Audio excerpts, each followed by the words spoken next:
হা vote দিতে হবে, যাতে সংস্কার এবং প্রয়োজনীয় এগুলা আনতে পারে। কারণ এই হা ভোটটাই কিন্তু আইনিভাবে তাকে বেঁধে ফেলবে। যেই সরকারই আসুক, জামাত আসুক বা বিএনপি আসুক, তাকে আইনিভাবে বাধ্য করবে যে হ্যাঁ তোমাকে এই পরিবর্তনগুলো আনতে হবে। এই জন্য হা ভোটটা দরকার। আচ্ছা, এখানে জামাত কি করবে বা জামাতের উপরে আমরা ব্লেম দেখতে পাচ্ছি, আবার কোথাও কোথাও জামাতও বিএনপিকে ব্লেম দেখতে দিচ্ছে। আরেকটা ব্লেম জামাতের কমপ্লেইন আছে, ব্লেম না, জামাতের কমপ্লেইন আছে, এবং সোশ্যাল মিডিয়াতে দেখতে পাচ্ছি যে নারীদেরকে নিয়ে একটু বিএনপির কোথাও কোথাও কর্মীরা বা ছোট লেভেলের নেতারা এরা নারীদেরকে নিয়ে খুব মানে অভিযোগ করছে, উত্তপ্ত করছে এবং গায়েও হাত দিচ্ছে।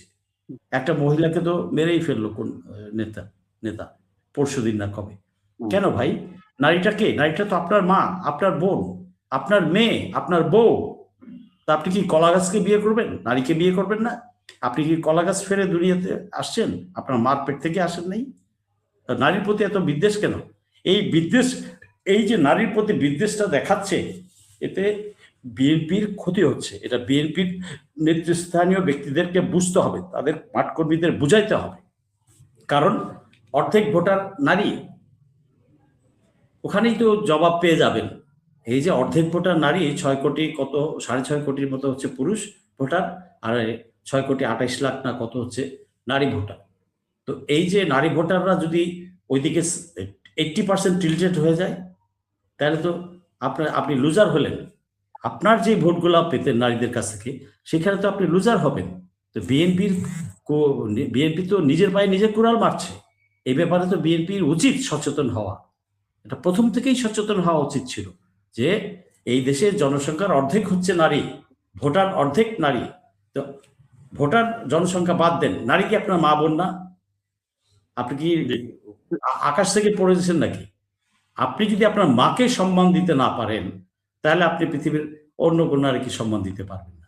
তার মানে কি আপনি ঘরে আপনার মা বোনকে সম্মান করেন না, নাকি তাদেরকে মানুষ মনে করেন না? তো এখানে একটা মানুষকে আহত করেছে। কিন্তু আমি বলছি, আমি সরেজমিনে আমি লোকজনের মুখেও শুনেছি, এই জিনিসটা কিন্তু মানুষকে মানে খুব কঠিনভাবে আহত করেছে মানুষকে। নারীরাই শুধু আহত হয় নাই, নারীর ঘরে যে সন্তানটা আছে, যে স্বামী আছে, যে ভাই আছে, তারাও তো বিরূপ আপনার ইমপ্রেশন নেবে।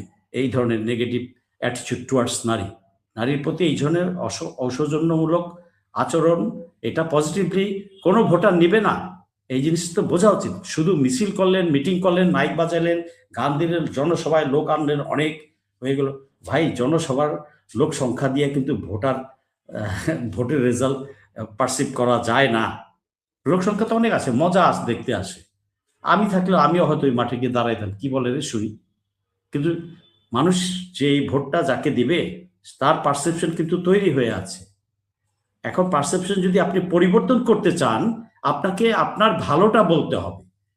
আপনি যদি নিজের ভালোটা না বলে আপনি 1 ঘন্টা বক্তৃতা দিলেন, 50 মিনিটই অন্যের কুৎসা গাইলেন, মানুষ বলবে ধর কি কয় না কয়, চলে যাবে মাঠ থেকে, বা কোন রকম বাদাম টাদাম খেয়ে ঘরে চলে যাবে। এবং সে আপনার সম্পর্কে একটা আইডিয়া নিয়ে যাবে, ফ্রেম করে ফেলবে যে আচ্ছা এই যদি হয় অবস্থা, তাহলে কি করবে। তাহলে লুজারটা কে হচ্ছে? ওই দলটা হচ্ছে। এটা দলকে বুঝতে হবে। জি, ধন্যবাদ। এখানে